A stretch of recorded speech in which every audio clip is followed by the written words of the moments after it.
বন্ধুরা, বয়সের গণ্ডি ৪০ পার হবার সাথে সাথেই আমাদের শরীরের মধ্যে বার্ধক্যজনিত সমস্যা ধীরে ধীরে শুরু হয়। তাই এরকম পরিস্থিতিতে আপনাদের পুষ্টির দিক থেকে যত্নশীল হওয়া প্রয়োজন। তাই আজকে আমি এমন ৩টি ইম্পর্টেন্ট ভিটামিন নিয়ে আলোচনা করব, যে ভিটামিনগুলি আপনার বয়স ৪০ পার হবার সাথে সাথেই খাওয়া প্রয়োজন। সেই সমস্ত ভিটামিনগুলি আপনার শরীরের বেসিক রিকোয়ারমেন্ট যেমন ফুলফিল করে। তাই যদি আপনি সচেতন না হন বা সেই সমস্ত ভিটামিনের ঘাটতি যদি আপনার শরীরে পড়ে যায়, সেক্ষেত্রে বিভিন্ন প্রকারের কঠিন রোগের সম্মুখীন আপনি হতে পারেন। তাই ভিডিওটি শেষ পর্যন্ত খুব মনোযোগ সহকারে দেখুন। কিন্তু বন্ধুরা, তার আগে আপনাদের কাছে একটা ছোট্ট রিকোয়েস্ট। আপনারা যদি আমার চ্যানেলে প্রথমবার এসে থাকেন, তাহলে ভিডিওটাতে একটা লাইক দিয়ে চ্যানেলটিকে সাবস্ক্রাইব করে দিন। বন্ধুরা, বয়স বৃদ্ধির সাথে সাথে আমাদের ইমিউনিটি পাওয়ার ধীরে ধীরে কমে আসে। আমাদের হাড় দুর্বল হয়ে পড়ে, যার ফলে আপনার অস্টিওপোরোসিস, অস্টিও আর্থ্রাইটিস, বিভিন্ন প্রকারের হাড়ের সমস্যার সম্মুখীন আপনি হতে পারেন। তাই যদি আপনি স্বাস্থ্য সম্পর্কে সচেতন না হন, তাহলে আজকের ভিডিওতে যে ৩টি ভিটামিন নিয়ে আপনাদের সাথে আলোচনা করব, সেই ভিটামিনগুলি এই সমস্ত সমস্যার থেকে আপনাকে দূরে রাখতে সাহায্য করতে পারে। তাহলে চলুন আমরা এক এক করে সেই ভিটামিনগুলির বিষয়ে জেনে নেই। আমরা সর্বপ্রথম যে ভিটামিনটির কথা বলবো, সেটি হল ভিটামিন ই। বয়স বৃদ্ধির সাথে সাথেই আমাদের ইমিউনিটি পাওয়ার কমে যাওয়ার জন্য রোগ প্রতিরোধ ক্ষমতা কমে আসে। আমাদের শরীর বিভিন্ন প্রকার ইনফেকশনের সাথে লড়াই করার ক্ষমতা হারিয়ে ফেলে। কিন্তু এই ভিটামিন ই আমাদের শরীরের ইমিউন সিস্টেমকে সঠিকভাবে কাজ করতে সাহায্য করে। ভিটামিন ই আমাদের শরীরের সেল মেডিয়েটেড এবং প্যাথোজেন ডিফেন্স রেসপন্সকে ইমপ্রুভ করে, যার ফলে আমাদের ইমিউনিটি পাওয়ার বৃদ্ধি পায়। আবার আমাদের বয়স বৃদ্ধির সাথে সাথে আমাদের শরীরে ফ্রি রেডিকেলের মাত্রা বৃদ্ধি পায়। তাই আমাদের ডেইলি লাইফে বা আমাদের খাদ্য তালিকাতে বেশি বেশি মাত্রাতে অ্যান্টিঅক্সিডেন্ট যুক্ত করা প্রয়োজন।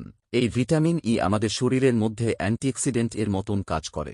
বার্ধক্যজনিত আপনার যে সমস্ত সমস্যা হয়, অর্থাৎ আপনার বার্ধক্যের সাথে সাথে আপনার চুল পেকে যাওয়া, আপনার ত্বক কুঁচকে যাওয়া, আপনার শরীরের যে সমস্ত অর্গানগুলি রয়েছে, সে অর্গানগুলি ধীরে ধীরে কমজোর হয়ে যাওয়া, এই সমস্ত সমস্যাকে কম করতে সাহায্য করতে পারে। এছাড়া বৃদ্ধ বয়সে স্যাক্রোপেনিয়া নামক বিশেষ এক ধরনের সমস্যা হয়। আপনি দেখবেন বয়স বৃদ্ধির সাথে সাথেই মাংসপেশি শিথিল হয়ে যায়, আপনার কোনো ভারী জিনিস ওঠানোর ক্ষমতা কমে যায়, আর এটিকে বলা হয় স্যাক্রোপেনিয়া। দেখুন, এই ভিটামিন ই আপনার মাসেলের শিথিলতাকে কম করতে সাহায্য করতে পারে। তাই আমরা বলতে পারি যে আপনার খাদ্য তালিকাতে ভিটামিন ই কে যুক্ত করা প্রয়োজন। কিন্তু এখন আপনার মনে প্রশ্ন আসতে পারে, ভিটামিন ই আমরা কোন কোন খাবারের থেকে পেতে পারি? দেখুন, সর্বপ্রথম আমরা যে খাবারটি বলবো সেটি হল আমন্ড বা কাঠ বাদাম। আমন্ড বা কাঠ বাদামের মধ্যে আপনি প্রচুর পরিমাণে ভিটামিন ই পেতে পারেন।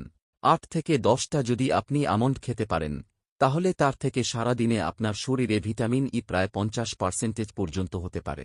এছাড়া যদি আপনি সূর্যমুখীর বীজ খেতে পারেন, তাহলে তার থেকেও মোটামুটিভাবে প্রায় ৪০% থেকে ৫০% ভিটামিন ই পেতে পারেন। কিন্তু যদি এই সমস্ত খাবার দাবার আপনার ডেইলি লাইফে ইনক্লুড করতে অসুবিধা হয়ে থাকে, বা যদি আপনার চিকিৎসক বলছেন যে আপনার শরীরে ভিটামিন ই এর ঘাটতি হচ্ছে, সেক্ষেত্রে চিকিৎসকের পরামর্শ অনুযায়ী আপনি ভিটামিন ই সাপ্লিমেন্টও খেতে পারেন। পরবর্তী যে ভিটামিনটির কথা আপনাদের বলবো, সেটা বয়স বৃদ্ধির সাথে সাথে আপনার ডেইলি লাইফে ইনক্লুড করা উচিত, এবং সেটি হল ভিটামিন ডি। বয়স ৬৫ পর সমস্ত মানুষদের স্কিন কালার ডার্ক হয়ে থাকে। এই ভিটামিন ডি আমাদের শরীরে সবথেকে বেশি প্রয়োজন।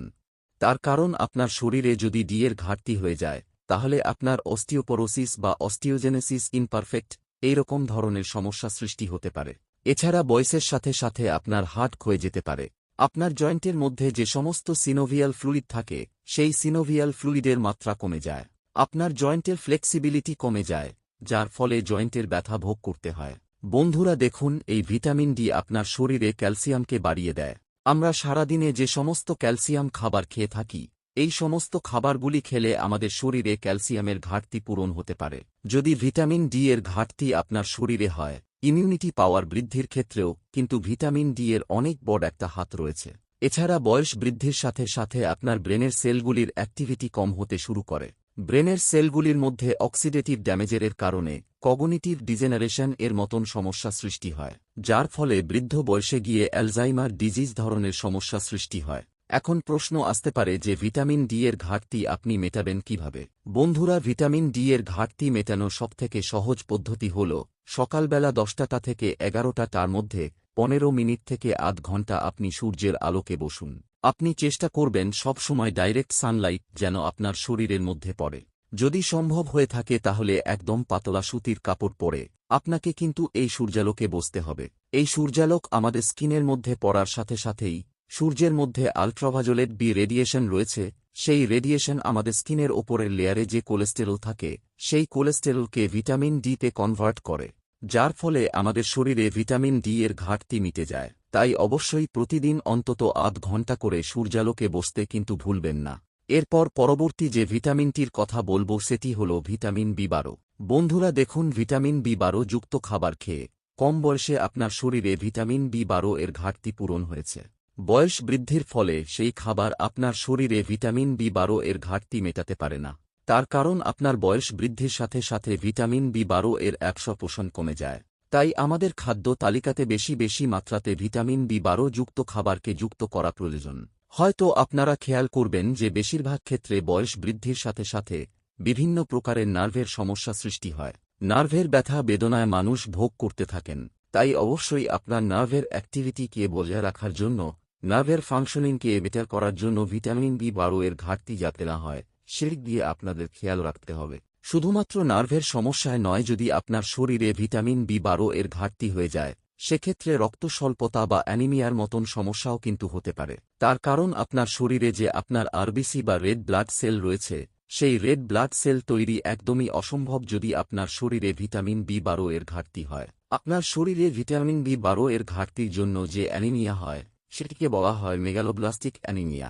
এই মেগালোব্লাস্টিক অ্যানিমিয়ার থেকে যদি আপনি দূরে থাকতে চান সেক্ষেত্রেও ভিটামিন বি12 এর ঘাটতি যেন আপনার শরীরে না হয়।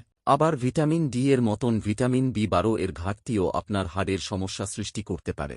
তার কারণ আপনার শরীরে যদি ভিটামিন বি12 এর ঘাটতি হয়ে যায় তখন আপনার হাড়ের মধ্যে মিনারেল ডেন্সিটি কমে যায়, আপনার বোন সেল প্রোডাকশন ধীরে ধীরে কম হতে শুরু করে, যার ফলে আপনার হাড়গুলি দুর্বল হয়ে যায়। এছাড়া যদি ভিটামিন বি12 এর ঘাটতি আপনার শরীরে হয়ে যায়, হোমোসিস্টিন নামক বিশেষ এক ধরনের অ্যামাইনো অ্যাসিড আপনার শরীরে বেড়ে যায়।